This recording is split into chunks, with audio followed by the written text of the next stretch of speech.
Assalamu alaikum and Ramadan Mubarak. It's truly an honor and a privilege to be here tonight with all of you as we gather during this blessed month of Ramadan. Ramadan is a time of reflection, compassion, patience, and renewal. It reminds us of the importance of strengthening relationships, healing wounds, and building understanding among people. Before I continue, I would like to sincerely thank my friend Roble, the owner of this place, who helped make this gathering possible by providing the space for us to come together tonight. Creating spaces where people can sit together, talk openly, and build relationships is one of the most important steps forward toward strengthening our communities. I would also like to recognize Imam Yusuf Abdullah, the director of Ayana, Islamic Association of North America, who will be serving as the MC for the nights as well as the Imam of the program, and will also share a spiritual reminder with us during this gathering. We really appreciate his leadership and guidance.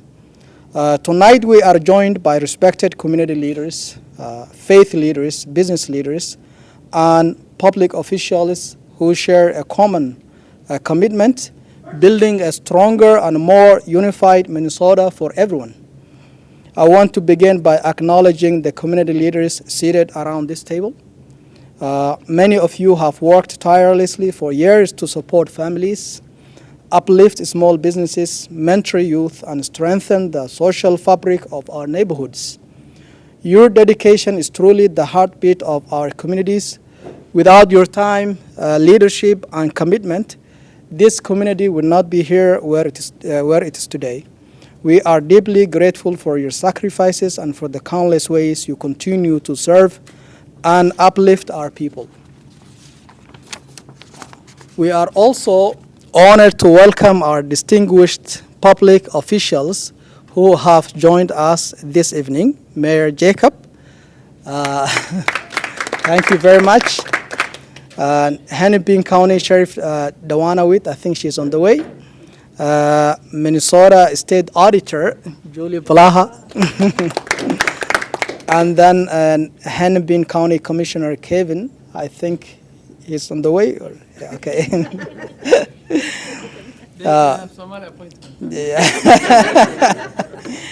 We truly appreciate how each of you supported our communities and stood in solidarity with us during a very difficult time.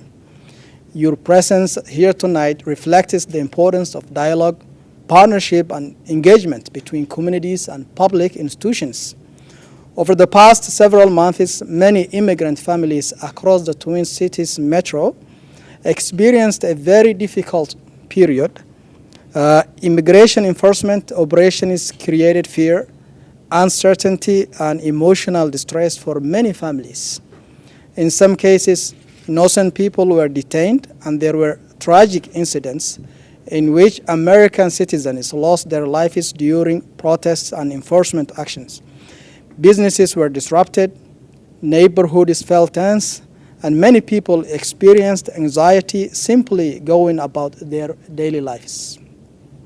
For many immigrants and refugees, people who came to this country legally seeking safety and opportunity, experiences like this do not simply disappear when the operations end. They can leave emotional scars that affect families and communities for years to come. When children grow up seeing fear in their parents or uncertainty in their neighborhoods, it can create a form of trauma that carries across generations. It's important to say very clearly, Minnesota is our home. We are here to stay. We work here. We build businesses here. And our children are born and raised here. Because of that, we are deeply invested in the future of this state, not only as residents, but as partners committed to helping Minnesota grow stronger, safer, and more united.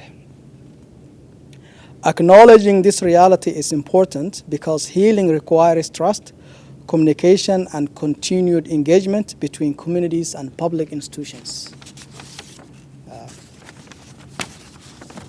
The purpose of gathering here tonight is simple but important. We are here to build relationships, to listen to one another, and to strengthen partnerships between our communities and our public institutions. Through these roundtable conversations, we hope to ask an important question together. How can we work together to address the needs of our communities and build a better future for everyone who calls Minnesota home? Ramadan reminds us that even during hardship, we must choose compassion over division and unity over fear. It teaches us patience, humility, and responsibility toward one another. Tonight's gathering reflects those values. As we continue our evening together, I would like to invite a short roundtable conversation with our honored public officials and community leaders. Rather than formal speeches, we hope this will be a thoughtful dialogue centered around a few guiding questions that help us reflect on how we strengthen trust, ensure safety, support economic opportunity, and build long-term partnerships between communities and institutions. Thank you all again for being here tonight. I will welcome Imam Yusuf Abdullah for spiritual remarks, and then he will be the MC for the night. Thank you again. And thank you so much, everyone, to be here, for being here tonight. It is really a great event. As Brother Abdurrahman said, we are in the midst of the blessed month of Ramadan, where community strength, unity, brotherhood, sisterhood is shown more in this month than any other month, where we feel, compassionate and considerate towards those who have less, those who don't have, that much to eat or water to drink or a place to stay. This is the time that humbles us to say that, I'm walking the walk now. I feel the hunger. I feel the thirstiness. So now I know how, people who have less feel also. So also it is a time of being together, as Abdurrahman said, and, community time. If you go to every mosque, any mosque in this area, and you'll see people, coming together and eating together, if there is, food to eat together. Nowadays, because of what had happened, the economic impact that ICE surge, had on this community, some mosques which used to give an, hot meal every evening are now just giving water and dates. Because the community who was supporting that, task and that important, vital, community gathering are not able to do that. Businesses are down. Some of them are, went out of business, and some of them are struggling. So, but it's still, we're still coming together. We're still drinking water and eating dates at the mosques and praying together. So, and we also thank God for allowing us to have this Ramadan when ice melted, both ices melted. The one that was masked up and with guns terrorizing the community left and melted, and hopefully they never come back to our cities and to our state. And the other ice, which is, we don't have that problem with that one, right? We just shovel out. It's the early thing that comes up, and we're good with that. It's a nature that Allah gave us, God gave us, different time, different weathers, and we don't have any problem with that. So, and in this month, we are celebrating, we are grateful, we are thankful to our neighbors, to our brothers and sisters, to people who stood up with us all together. The unity that Minnesota showed was really amazing. It was never like before. And we're very grateful of that. And I always say that. There is a saying of the Prophet in which he says, "Man la yashkuri nasa la yashkuri Allah." Whoever does not appreciate people does not appreciate God as well. It does not say appreciate Muslims. It says an-nas, which means people. Whenever you get help from someone, you should say thank you, be appreciative.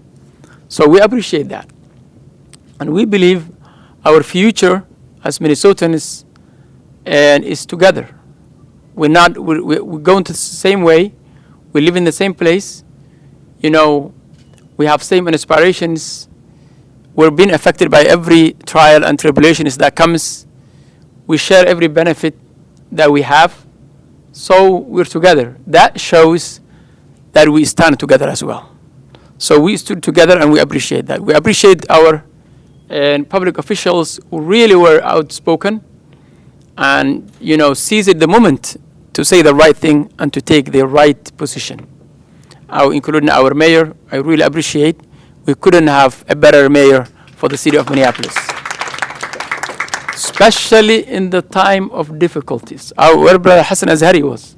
Brother Hassan Azhari was saying he moved from Seattle to here. So because this is better, right?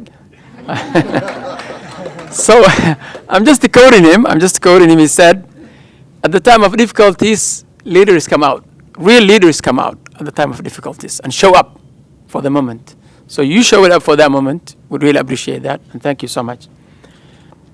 I would like to start with our mayor, and two questions that both are, back to back, and then you can add your remarks, whatever else you want to add to. The question is, over the past several months, many immigrant families in the Twin Cities experienced fear and uncertainty due to the immigration and enforcement activities. I'm not sure if I can call it immigration and enforcement activities. I'm not comfortable with that. It was a violation of our rights. And rebuilding trust between communities and public institutions is essential moving forward. From the city perspectives, how can Minneapolis strengthen trust, communication, and collaboration with the immigrant community so that all residents feel respected, protected, and included in the future of our city? That is the first part of the question. The second part of the question is, I'm just adding it from, later on. It is the issue of the aftermath. People are struggling with rent in this area. And I was just talking to Amy about that as well, who is from this neighborhood and this area. And a few days ago, I was talking to one of our great sisters who helps people with rent as well. And I know Minneapolis Foundation and City of Minneapolis put $1 million to Minneapolis Foundation, and $3 other million were put by some corporations. We met the CEO of an U.S. bank, and as you know, U.S. bank has an issue of contracting with ICE, and we were talking to them about that, and they told us that they have collected, a good amount of $3 million in that, foundation. But we don't know how accessible is that. If people know that, how can they benefit from it? Will there be a possibility that we meet with them as well, and so that we can connect them with people who need, whether it's a business, issue, people where business owners are struggling, or residential. So now it is to you. Thank you to Imam Yusuf and Abdi, to the Somali Community Action Coalition, as well as the Somali American Leadership Table. It is a great honor to be here with you, especially on Ramadan, and to be joined by so many extraordinary community leaders, my friend over here, Simon Troutman, our auditor, Julie Blaha, our great sheriff, Dewana Witt, who, by the way, has done a phenomenal job through some of the most difficult of times. Navigating these circumstances is certainly not easy, providing both for the safety as well as countering these really unconstitutional acts is often a very difficult tightrope to walk at times. And she and so many others just did an incredible job through the toughest of times. And I want to really say how grateful I am to our Somali and East African community. I want you to know how we consider you a family here. I hope you feel that every day, especially when you have a group of federal agents marching down the street coming after you, trying to terrorize people and rip families apart. You got to know, and I want you to know, that Minneapolis residents, people throughout our city, and public officials will universally stand up for you. And it's important to go back to the very beginning stages of how this got going. I believe, and I'm speculating in part, but I believe there was someone from very high up in the Trump administration that said, go to Minneapolis, arrest, detain, and deport a bunch of Somalis. And there wasn't the necessary pushback on that directive, only for them to get here and realized, hang on a second, they're Americans. They have citizenship, they have green cards, refugee status, they are here legally, they're contributing greatly to this community. They're more Minneapolis than I am. They've been here for decades. And you all have made this economy better, our business climate better, our culture. You are what makes Minneapolis, Minneapolis, and we are so proud and honored to have you. It's all the more important that we stand up for each other, especially during these times. And so your question first was, how do we build back trust? The violations that we saw were things that I never thought that I would witness in my entire life.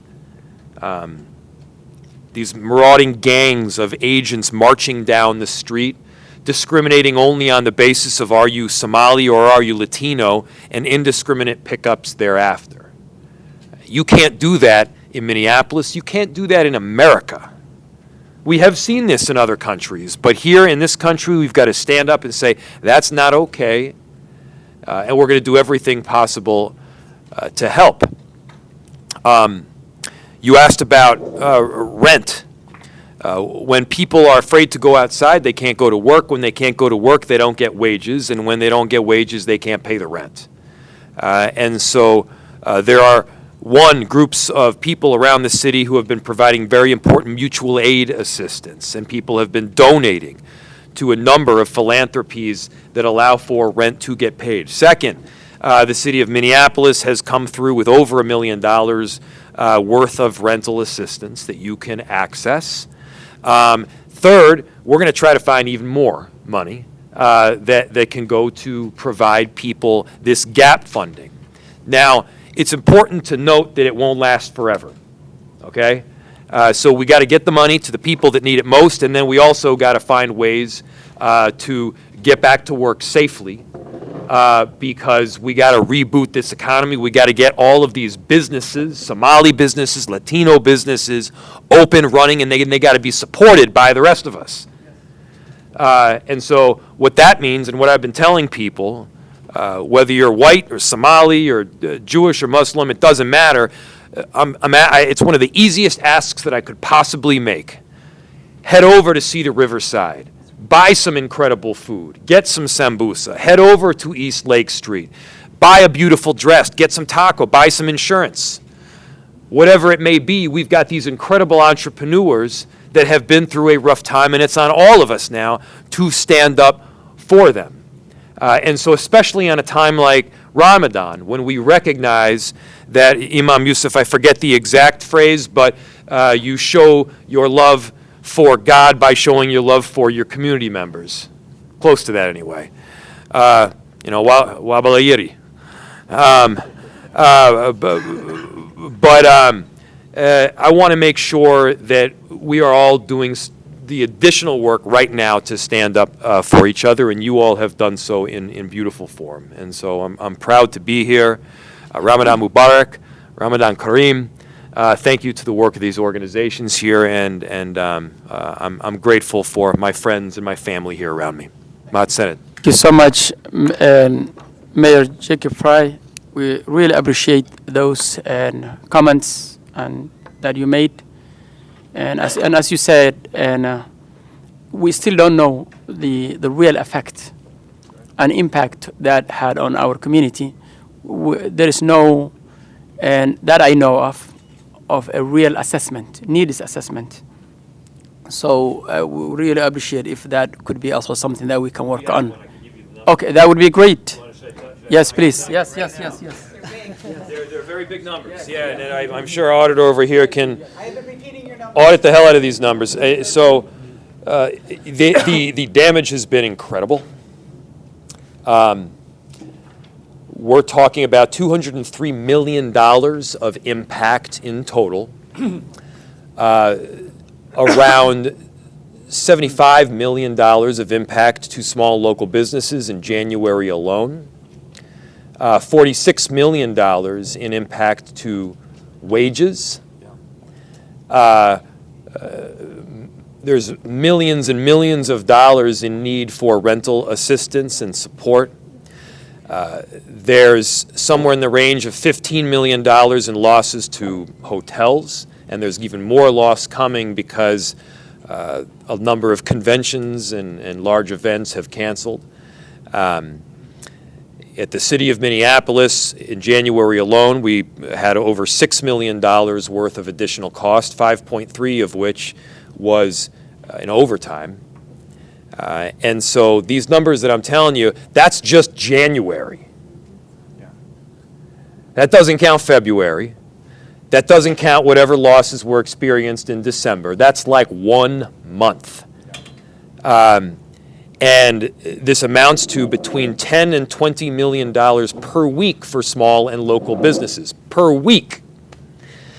And so all this to be said, we need people patroning their small local businesses. When you talk to your friends, your family, whoever you're on the street talking to, tell them to help out. Get up, go out, patron these businesses, go to these restaurants. You can do your part, yes, by donating money, yes, of course, by carrying a whistle and document what's taking place, but as those actions are dramatically decreasing, there's an action that needs to dramatically increase, which is patron these businesses, they need help, and then that money can in turn support people in their rent. Thank you so much, Mayor. We really appreciate it.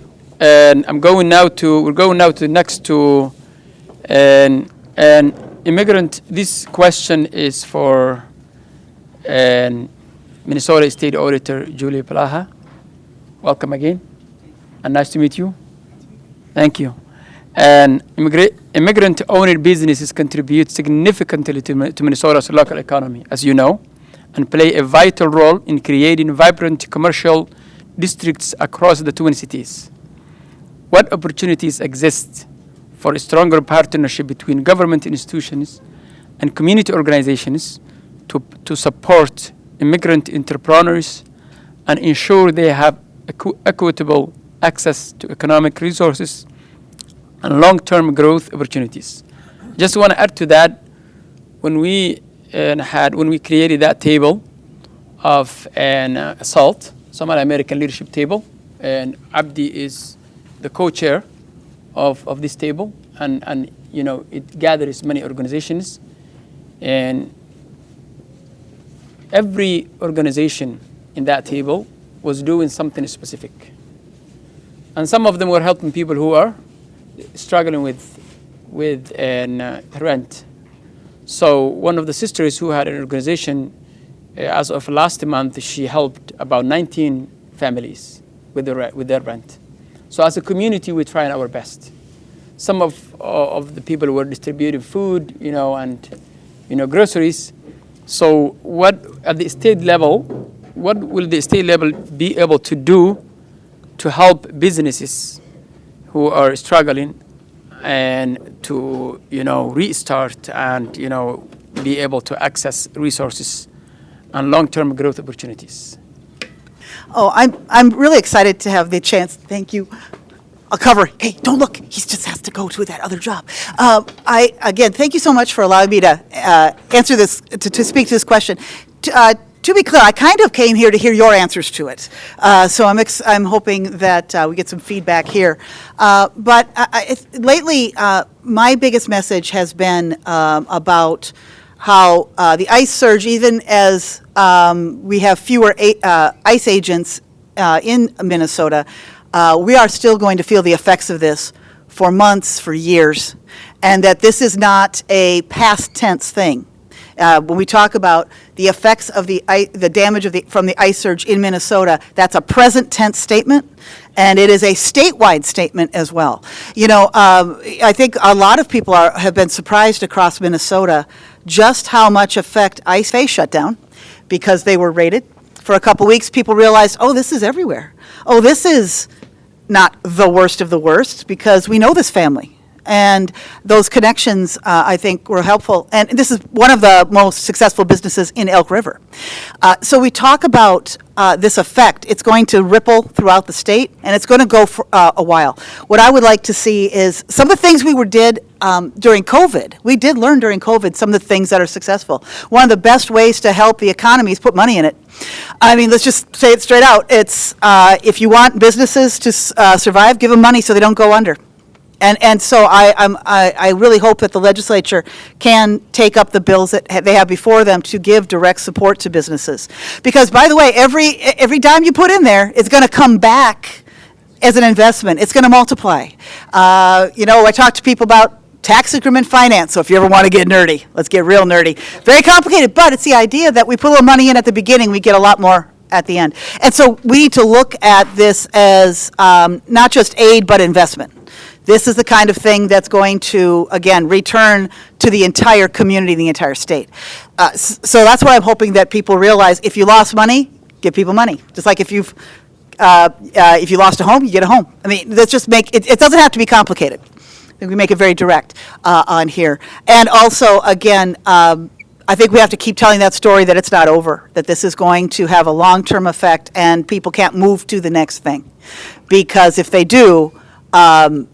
When you all have to figure out your next property tax thing, it's not going to be pretty. So it's definitely, I think Minneapolis, you have all taught the whole state things that they need to hear. They need to see how incredibly foundational our immigrant communities are in our business community. That if you lose immigrants from our business community, we're done.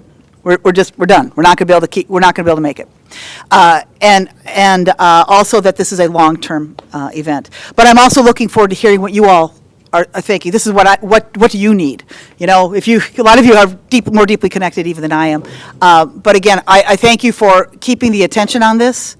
And you're not just helping Minneapolis, you're helping the whole state and, frankly, the whole country with this discussion. But let's not let them take an economic attack on us and then walk away. Because this is a coordinated economic attack. One, shut your businesses down, mess with your workforce. That was one thing. But then also, let's hold up other funding that we would use to help people in a time when your businesses have been shut down. So pulling back federal funding, another part of the attack. This is after tariffs. So yes, we see what happens to a business in Minneapolis, but if you're a farmer in Moorhead, you've already been dealing with tariffs. You had snap cuts which got after which undercut a bunch of your business, and now they're messing with your workforce. So this is everywhere. We are all connected with this, and I'm glad we are. I'm glad it is not the idea that you can take a shot at just one community. It's like, oh, we'll just attack the Somali community. Can't do that. We are all connected. We're all in this together. And so an injury to one is absolutely an injury to all. And people need to be reminded of that. And in a way, I hope it never changes. We need that connection, and people need to see that. But again, I'm here to also hear what y'all have to say as well. Been a challenge is that people are trying to figure out their assessment. Minneapolis has had the numbers first, right? Some first numbers. But you have Columbia Heights was saying, I think, about, 70, 80,000? Did you know? They're talking about how much overtime their police came as they're coming to people's aid. I don't think we're going to know this right away. And this is why we can't let people forget about this. It will take a while for the numbers to come in, so we can't let them forget that this economic attack is ongoing and that we still have to get that. But if that's those numbers you see in Minneapolis, you're going to see something similar in most metro areas, and you're going to see it through every industry in the state. So we all have to keep digging those numbers out. Thank you. Julie. You bet. So much. Very great. Thank you. And this is really great. Thank you so much for elaborating on all of that. And as you said, you're right. And when I see the attack that we're the receiving end of this attack, it is not only economic. It is social. It is also psychological. And to be honest, I don't know how much effect it had already on the psychology of our young ones. Because imagine people who grew up here, born here, some of them, and now they're told they're not Americans anymore, you know. So that needs to be assessed as well. So I think at the end of the day, we'll need a full assessment of what happened to the Minnesotans, and you know, when ICE surge came. We talk about chaos is costly. Yes. Every part of it has a direct financial cost. That shouldn't be the only way we measure any of this. It wouldn't matter even if it did cost us a dime, it's wrong. Exactly. But it often, this kind of stuff shows up Yes. in the numbers. Thank you so much. Thank you. I appreciate it. And next question. When we finish the question, this will be the last question. We're going to ask our Hennepin County Sheriff, Dewana Witt. Welcome again. And the question is, as you know, safety and stability are fundamental and for our communities. At the same time, many immigrant families want to feel confident in interacting with local law enforcement without fear or misunderstanding. How can county leadership and community organizations work together to strengthen trust between law enforcement and immigrant communities while ensuring safety and dignity for everyone across Hennepin County? For instance, when ICE called last time and the sheriff's office, and there were personnel from sheriff's office, some people thought they are with them and they are working with them. So if you could elaborate more on that and explain and how the community and sheriff's office can work more closely together on the safety and rebuilding trust between the sheriff's office and sheriff's personnel and the community leaders and community in general.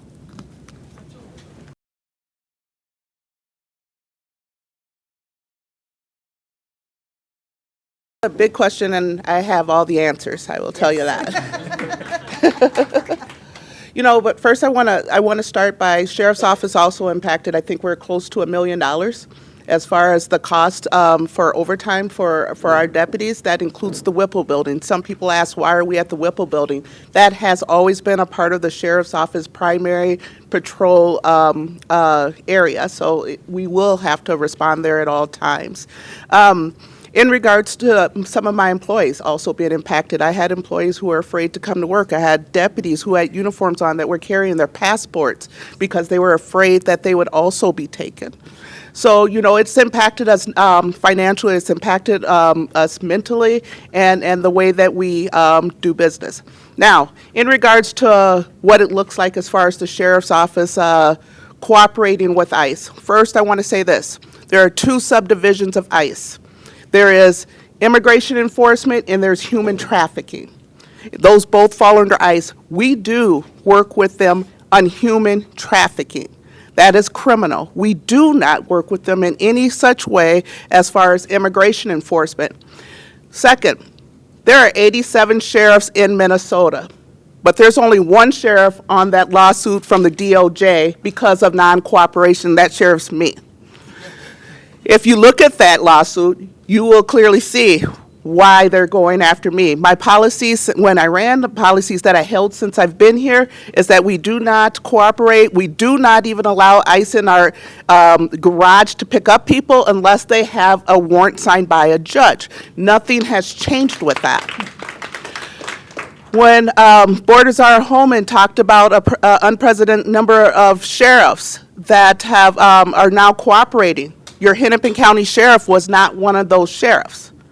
I do believe in the power of communication. If I have an adult on the other end of a table, let's talk about it. And the one thing I found myself doing was educating Mr. Holman as far as how Minnesota strong we are, specifically Minneapolis and Hennepin County. And I can tell you this, I do appreciate the fact that he did listen.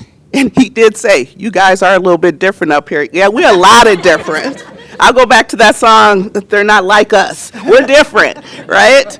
Now when it comes to like people, I want to address this because there's a lot of misinformation out there. And I think some of it is just because we got to do a better job talking about what the laws are.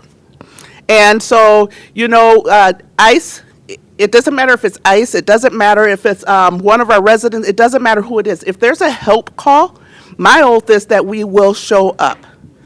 You know, I will think about the incident down there at the near the Kamal Mall, where we did show up there. And we could see that it was escalating. Part of the de-escalation decisions that our sheriff's deputies made were the longer that ICE stayed there, the more of our people were going to get hurt. So it was part of the strategic plan, get them out of there, because the longer they stayed, the more people were going to get hurt. That's not what we want. And it wasn't even our body camera. It was one of the community observers on one of their cameras where you could clearly hear our deputies telling them, you guys need to get out of here. You know, so there is that. At the Whipple building, that has been one of a hard call that I had to make for us to be there. But at the end of the day, the law says that I have to provide peace within the entire county.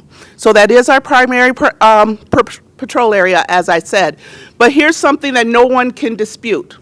The longer we were out there, the less those agents came in terrorizing our communities. That's undisputed.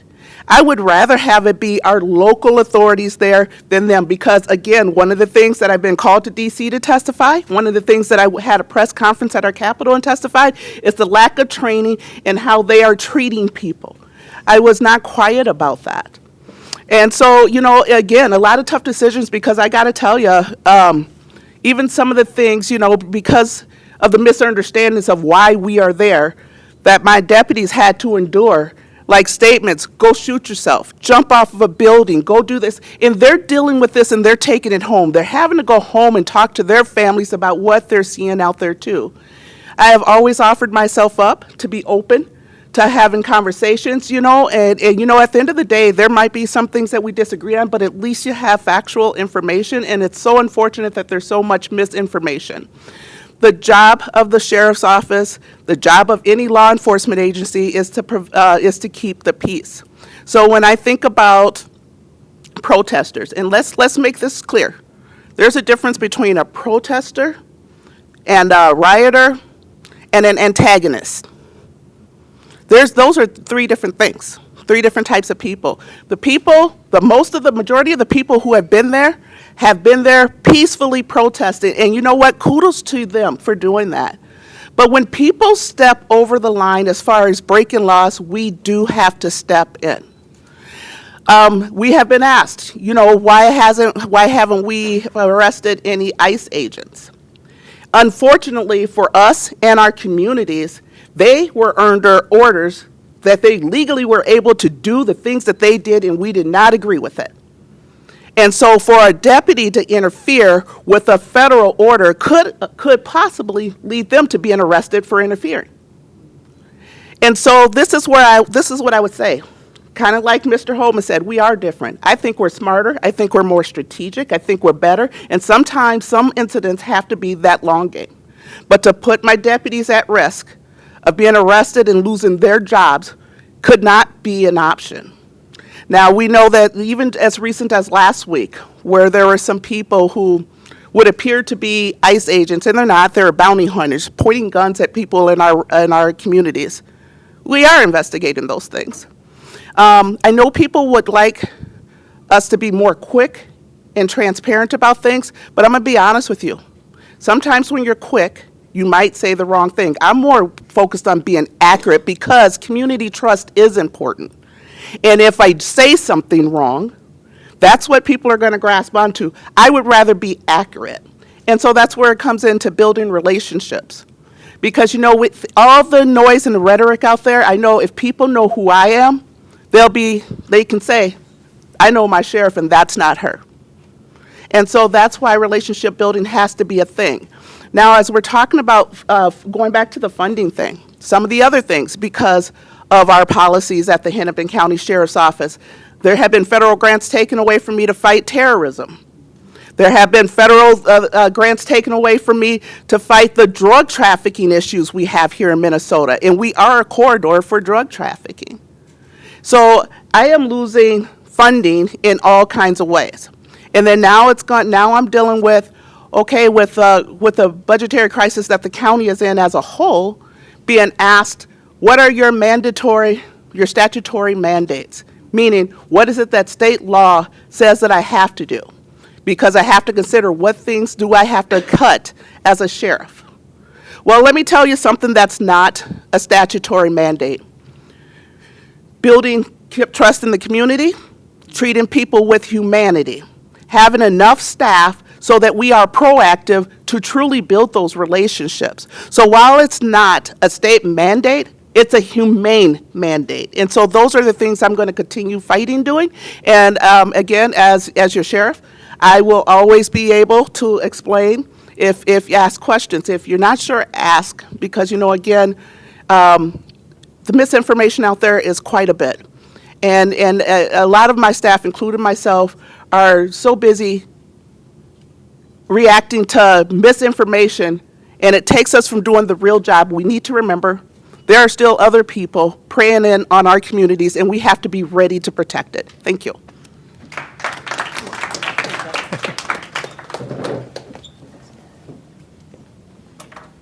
Thank you, Mr. Hassan. Thank you so much, Sheriff. We appreciate it.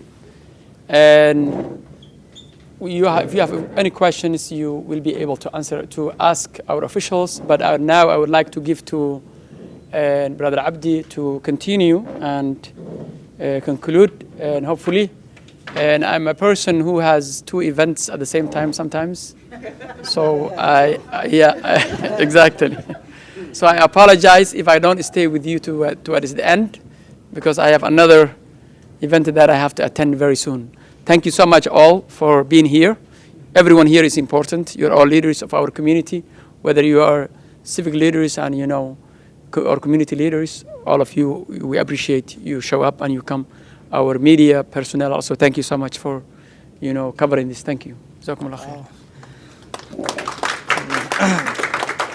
Thank you very much, Imam Yusuf. This is something actually new for all of us. We're doing things different a little bit here. And we would like to continue doing, having these kinds of meetings moving forward. I think when we talk to one another, that's when we create trust. That's when we create a relationship. And that's how we move forward. At the end of the day, we are all Minnesotans and we are all human beings. Human beings understand each other when they talk and interact and, discuss their issues amongst them. So I'm going to call 6 people that I have their names here. You can either raise a comment or ask a question to our public officials or just a comment. I have Jonathan, I have Simon, I have Yusuf here, I have Saido, I have Anshur Ahmed, Anshur, and then I have Abdul Qadir. And then obviously our Aunt Eda Abshiro, if you have any questions or comments, feel free. But we want to really make this meeting more meaningful. I was writing my notes. I want to have some sort of outcome from here in order for us to move forward. So I'm going to start with Jonathan. If you have any questions or comments, I know you're very connected. So go ahead.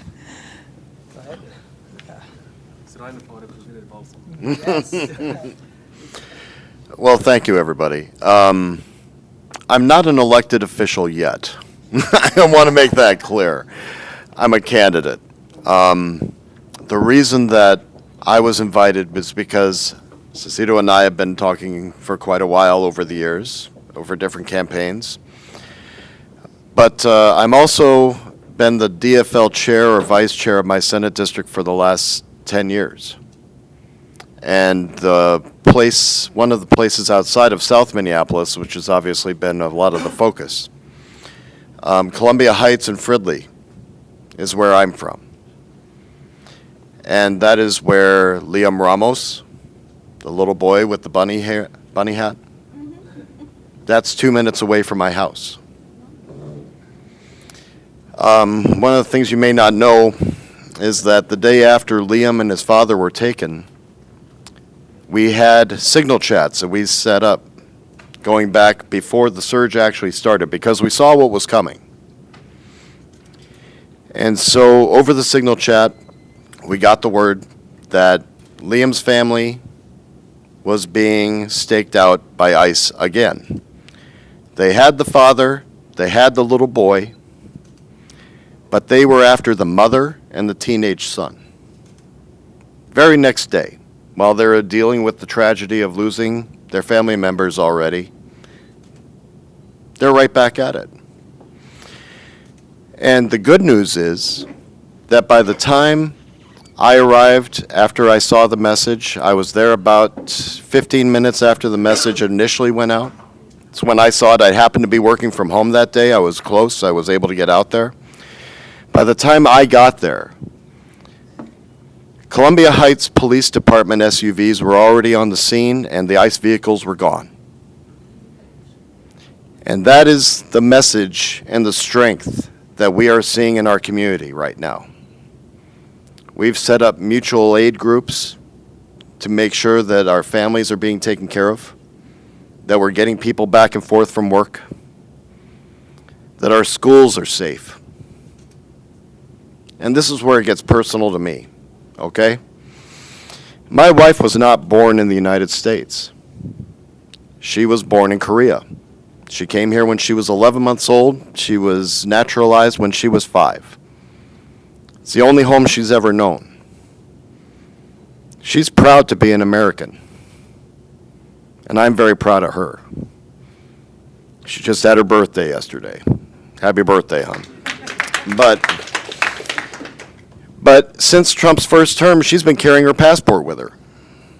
And we had to get new passports for the kids this last summer because, we saw what was coming. And the trust we are going to have in each other, it is what I believe is going to get us through this.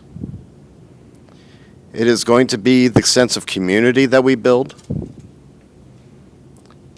and being able to turn the hearts of the people who aren't there yet. And that's the hard part, because you're fighting against prejudices and insecurities and fear that have been stoked by people who don't have the best interests of our country at heart. And the ability that we have with each other to build up a community, to restore trust, to realize that our local law enforcement is actually not the bad guy, that our state is better when we take care of each other. And Paul Wellstone, who's one of my personal heroes, said it best: we all do better when we all do better. And that's how we take care of each other. And that's how we thrive. We don't just survive, we thrive. We protect ourselves. And Minnesota, to its credit, has shown the nation how things get done and how to stand up against what we've been facing for 2 terms now. So it's up to us. We have to trust in the better natures of our citizens, of our residents, of our communities. And only by lifting each other up do we all succeed. And it's going to take a lot of work to overcome the trauma that's been inflicted on our cities. I've talked to cities and students who are terrified of going out of their homes. I've talked to families who are afraid to step out their front door. That's going to take time to recover from. When you've got entire communities that have been told that they are less than because of where they are from or how they look. We have to build each other up. And it's communities and conversations like this that is going to be part of the process that makes that happen. So thank you for inviting me. I'm honored to be here. Thank you very much. Thank you, Jonathan. Very powerful words. I'm going to call Saida now. We have about 20 minutes until the dinner time, iftar dinner time. So try to limit your comments or questions to 2 minutes. Well, that's fine. That's no, I didn't tell you about this, but moving forward, it doesn't apply to you. Assalamu alaikum. Hello to you all. It's an honor and privilege to be standing before you. It's very exciting. You know, we have been thinking about this for a while, to gather, you know, all of us in this beautiful table, because what united us is much greater than our differences. We all eat, we all sleep, we want safety, we want education, we want better lives for all of us. And so if we all come together to work together in solidarity, in empathy, in understanding, we wouldn't be where we are today. And so we create this table and this circle for not only us, when I say us, that's how they want us to see each other. That we're different, but we're not. We're all united.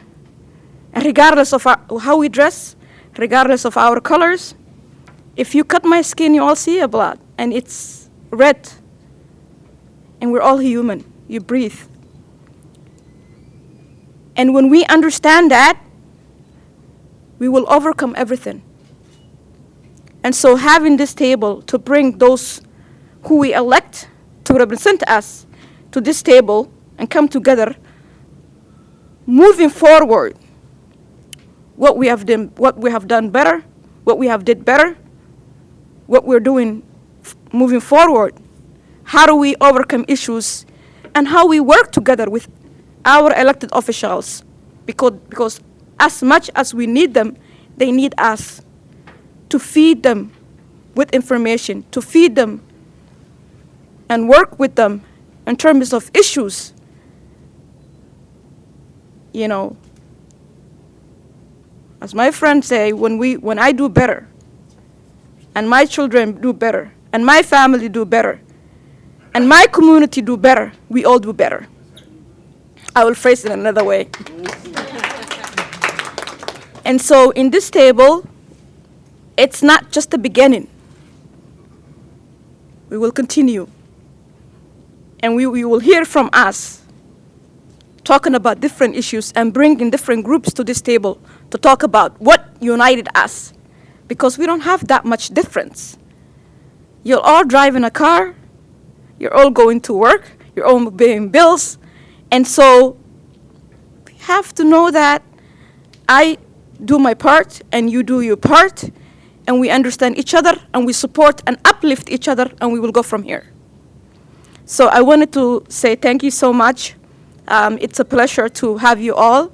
There's beautiful people like my friend Simon. I know him over 20 years. He was young. I thought I was older than you, man. Yes. So and also I just get a message from Kevin. We are trying to host a bigger event with Hennepin County Commissioners, and he's going to be helping us host that. So there's going to be another event coming up with all the commissioners. And also my friend Jonathan was working on bringing all the different mayors to another event. And we will do our best. But I wanted to say welcome. Happy Ramadan. Thank you. Thank you very much, Sa'ido. Sa'ido is one of the most well-known and most effective leaders in our community. So thanks to her again. I want to call another leader in our community that really has been, I have been working with him directly last 3 months with the table. He is also a board member of Islamic Association of North America, IANA. He will talk about that. It's one of the biggest organizations in the country. They have more than, I guess, 40 centers in the country, from east to west. Most of the centers are located here in Minnesota, but I want him to either ask a question or give a comment. Yeah, thank you. Thank you very much, Abdurrahman, for organizing this event tonight. And thank you all for participating and joining us here tonight to discuss important issues that is touching all of us. As Abdurrahman mentioned, we had been working in the community, on the streets, in rallies, and press conferences, and special iftars for the observers who came to our masajids. We had been doing a lot together. And when we come together on goals that we share, on things that touch us all, on things that unite us all, it creates a powerful community that's working together to uplift the community and make a difference. Every single day we do a thing or two to make things better. I came from, tonight, this evening, I came from the Caucasus. We had a District 66A Senate caucus, and I was a delegate, and a lot of people came, and we passed a lot of resolutions there, very important ones, and we sent 20 people to the state convention. It's an important thing that we had been doing together. We made an iftar last week for our observers at our masjid. I am a board member of Ayana, but at the same time I'm the executive director of Al-Ihsan Islamic Center in St. Paul.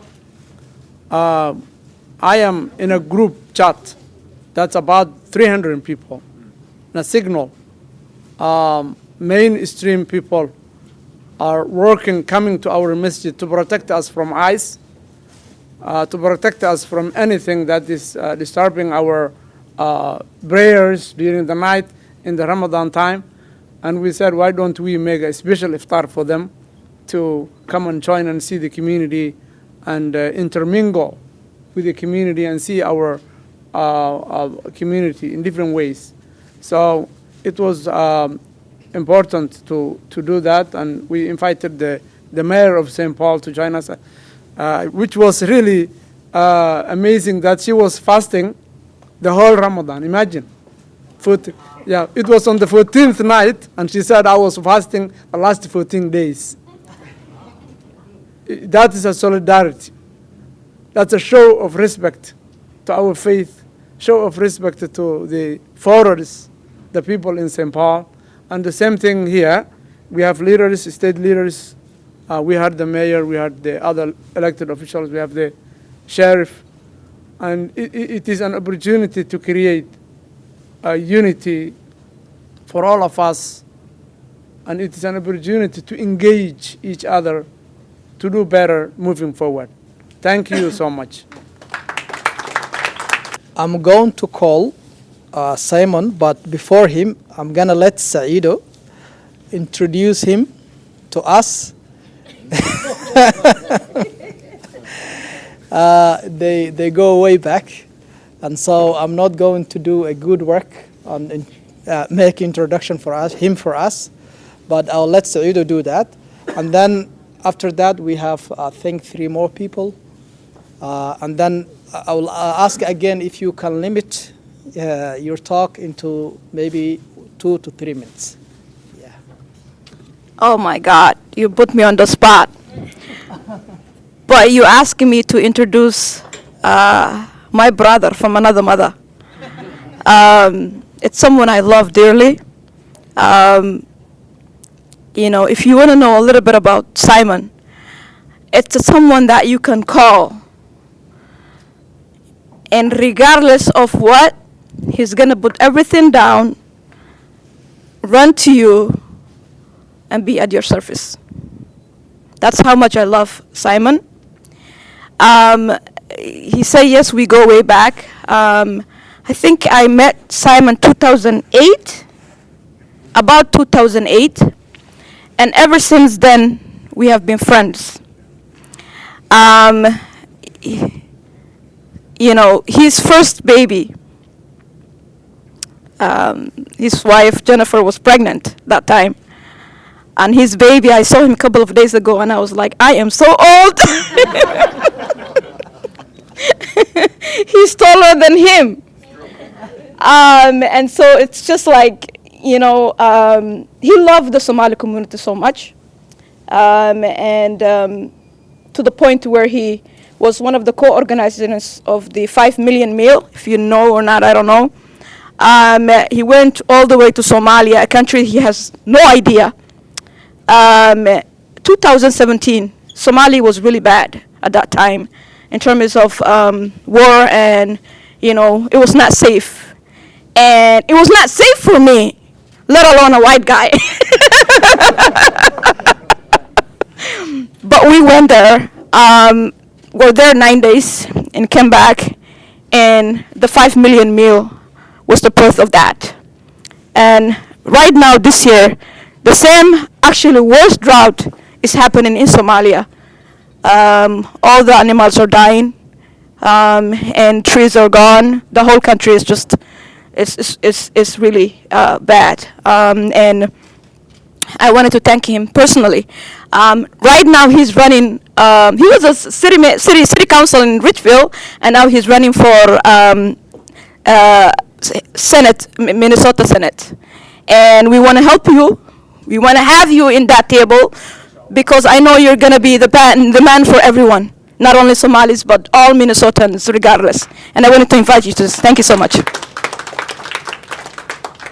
Thanks, sister. Thank you. Thank you. I know when I die, I hope Saeed al-Sha'ai is there to speak at my funeral. Assalamu alaikum. Yeah. Ramadan Mubarak, everybody. My name is Simon Troutman Cordova, and I am running for the state Senate seat in Senate District 51.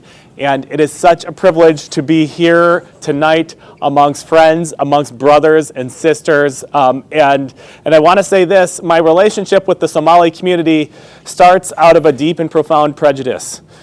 And let me explain why. Because the first Somali person I met was one of my first clients. And when I was a poor and broke lawyer, she said, why don't you come to my house and I'll feed you dinner? And she said, do you have any winter clothes for your baby yet? No? Well, here, our kids are grown. Here, the first jacket that my baby Justice wore was Saeed al-Sha'ai's baby's jacket. And so my deep prejudice is that I met one Somali person and I thought, they must all be like this. And I have not been disappointed. I have not been disappointed. And so when people talk about the Somali community, I know that I've received more than I could ever give. I know that our state has received more than we could give, because Somali Minnesotans are Minnesotans. And I also want to say this on a very serious note. It's my privilege as a lawyer to fight.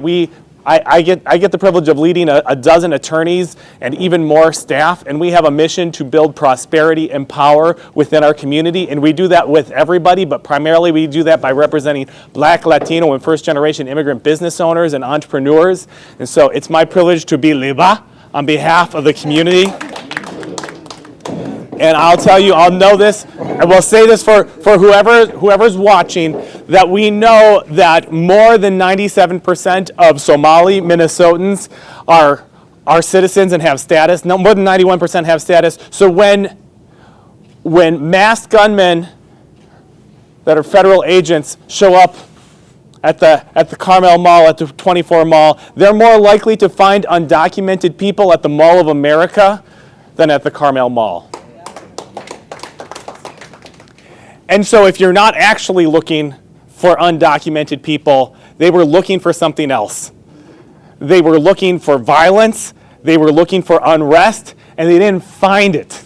What they found We're lawful citizens that we're organized, that we're investing in our economy, that we're building prosperity and power in our community. So I just want to call that out, and I just want to say that I see that, and I embrace that, and it's my privilege to fight for that, and I'll continue to shout that from the rooftops, that we don't have Somali Minnesotans, we don't have Latino Minnesotans, and when we don't have black Minnesotans, when we think about the devastation that's happening, and I'll just say for a moment, the economic devastation, we have a COVID level event, but it's happening almost exclusively right now to black and brown businesses. And instead of federal help, we have federal trauma.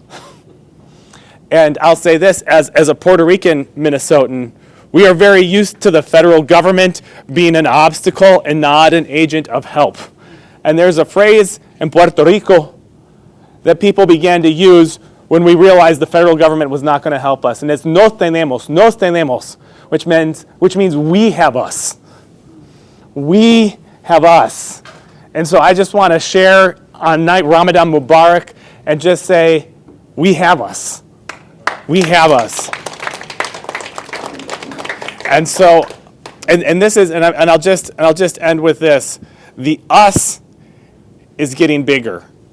And that the federal government had an agenda to divide us. And as somebody that has the privilege of standing with leaders in the Somali community, and the black community, and the Latino community, and the Asian community, I have waited all my adult life to hear the conversations that I'm having right now, which are African American leaders saying, we need to redefine who we is. Latino leaders saying we need to stand up with our black and our Somali leaders and neighbors. And Somali leaders saying, can you connect me with Latino leaders because we want to stand with them. So for everybody who's standing here together, I know we have Christians here, we have Muslims here.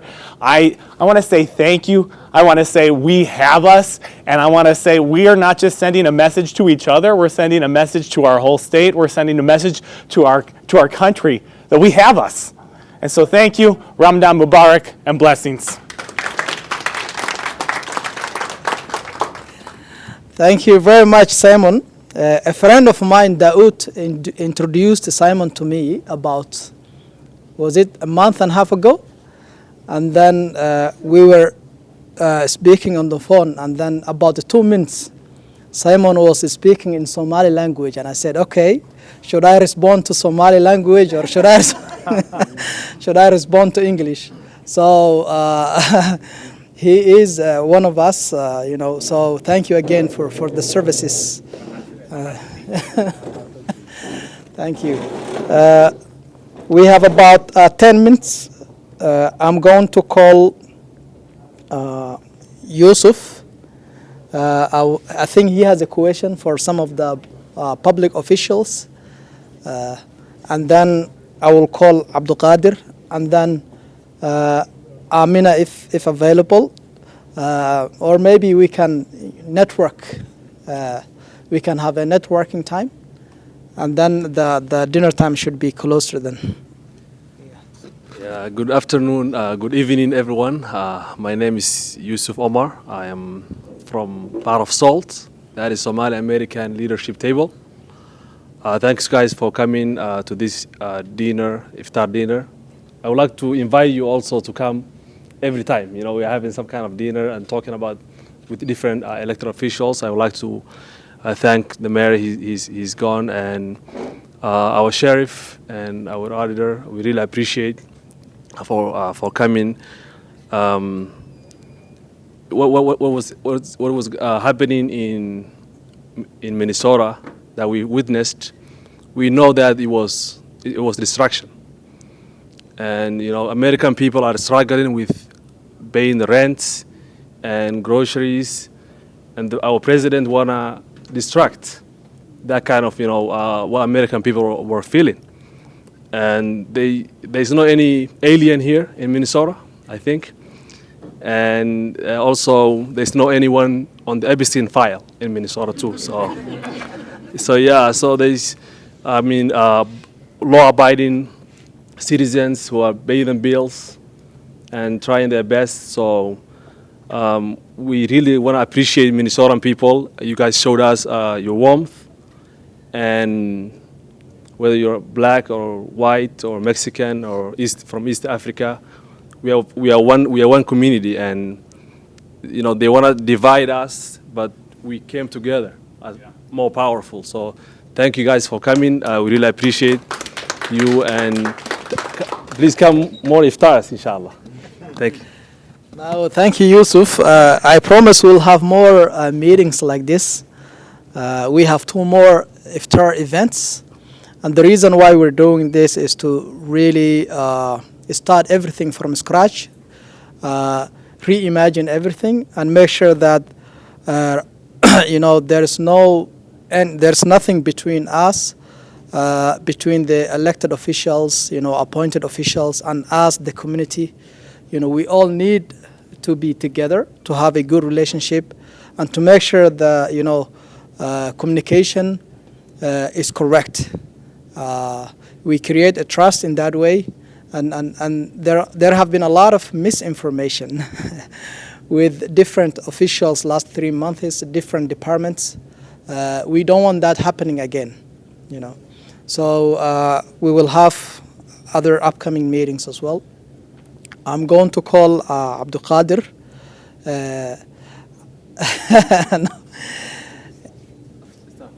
After? Okay. Let me call Amina. Amina is a big leader in our community. She is an organizer. She also works with Isaiah. Most of you know her, know Isaiah. She's been organizing, I would say, last 8 years or 9 years. And so Amina has a lot to say. Stand up, Amina. Maybe take 2 or 3 minutes. I'll try to be really quick with it. Thank you. I am the Executive Director of Citizens Academy, a civic engagement training company, but I'm also one of the secretaries of SALT, Somali American Leadership Table. That was brought around the same time because of ICE came, but we wanted to long last and exist as a coalition building table so we can have more communities that understand and work together for the greater good. But I do have a question for any of our unelected and elected officials that are futuristic, but how do we help in co-governance? I believe in understanding that you guys in your positions do need community and need community input and response, but how can we help and how can we continue this in a more official capacity so that we can be inputting what you guys need, but what you guys see more than us? Can I start with you? Thank you. I could start just to say what you want to do is exactly what you did, is if we don't get back to you right away, you keep calling and calling and calling until we do it. I got to say what, if she asks you to come to something, just say yes. You're gonna. And that's just all there is to it. But I think it's the idea of building things that are great for us, because if you're, okay, I'm not running for re-election, but if I was, I mean, this is photos and video. It is exactly the currency we work in, right? And so you all got at our currency, but most importantly, the fact that I got here and I've got help already tonight on my IT setup. I've gotten help on other projects. I mean, this has been hugely directly helpful to me. So these very, very specific, concrete events where you just get together, just get to talk, this is gold. This is gold, so thank you. I'll let you.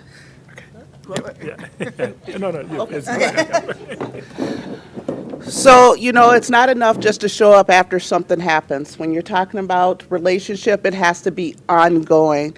For me as a sheriff, I know I have my adult community advisory board, and it's about 28 people on that board. And some people told me in the beginning, oh, you have too many people, you're not going to get anything done.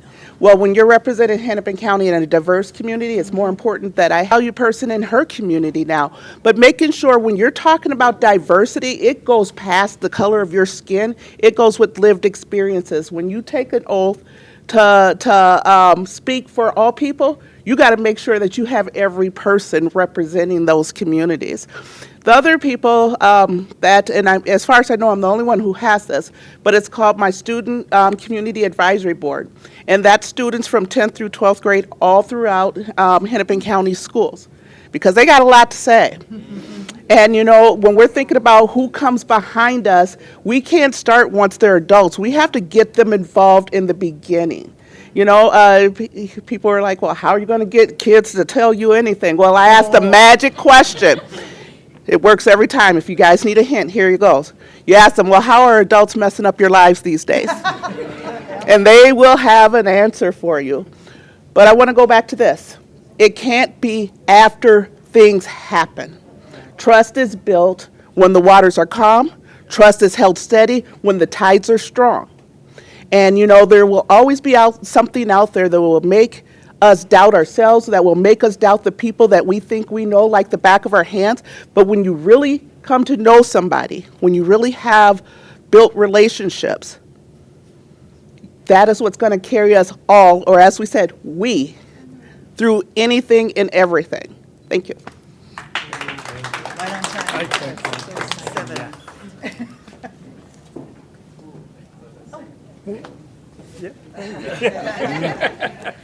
Okay, I thought I'd talked enough already. Basically, when we're talking about how we build ourselves up, in my area, we created the group called United Front. And again, that's a collection of people in the northern suburbs, outside of Hennepin, where we basically put together connections. We got people, it started with the Senate district that I'm in, and then we broadened it to the Senate district next door, and then we brought in groups like Indivisible North Metro and all these other groups. And we had an in-person event that we'd scheduled. ICE concerns made the school shut down all the reservations they had at their facilities, so we lost our venue. In 24 hours, we put it into a Zoom event, we got the word out, and we had almost 300 people on that call.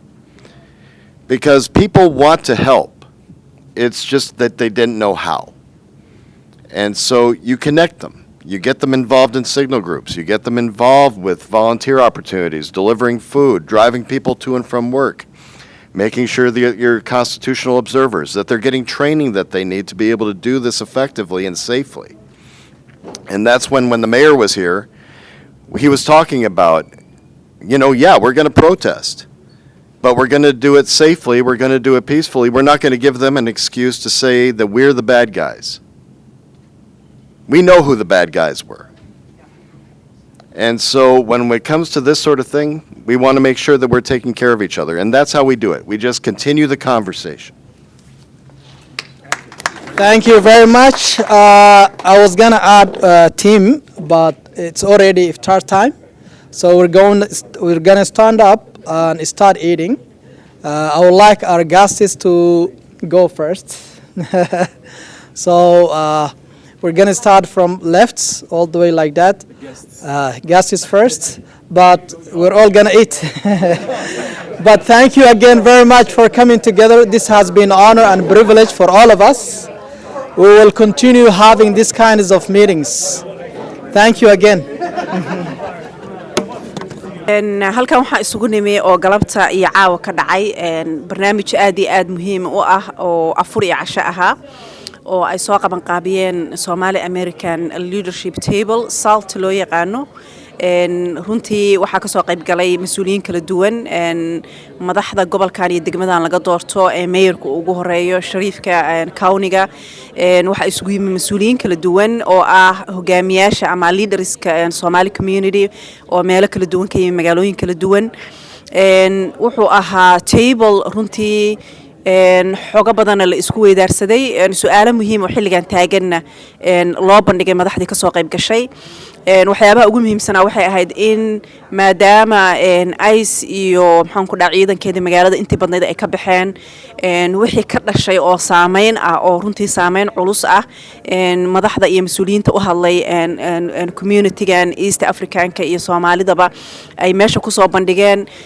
saameyn kala duwan dhanka dhaqaalaha dhanka ma aragtay qalbi ahaan iyo maskaxiyan psychology ahaan dadka Soomaalida dhaawac soo gaaray iyo sidii loo dhisi lahaa kalsoonida laamaha ammaanka iyo hay'adaha dawladda iyo shacabka su-aalahaas oo dhan iyagoo faahfaahsan dabcan waad ka bogan doontaan laakiin kuwaas ugu muhiimsanaa iyo sida qaabka ay madaxda oo maayirka ugu horeeyo ee arrimaha uga falceliyeen oo ay sheegeen inay diyaar la yihiin runtii ayna rajaynayaan su-aal kastoo shacabku qabo inay uga jawaabaan marka anaga communitygeena gaar ahaan communityga Soomaaliyeed oo kala duwan halkaan bay iyaga laftirkooda su'aalahoodii iyo aragtiyahoodii ay ka soo bandhigeen wuxuuna ahaa barnaamij dadku inta badan la isku bartay su'aalo muhiimana miiska la soo dhigayay accountability ama la xisaabtan madaxda iyo dadka mas'uuliyiinta ee xafiisyada muhiimka joogara runtii lagu soo bandhigayay say ii sheegeen saaxiibada hawshaan wada ma noqon doonto markii ugu horeysay barnaamijyo noocaana oo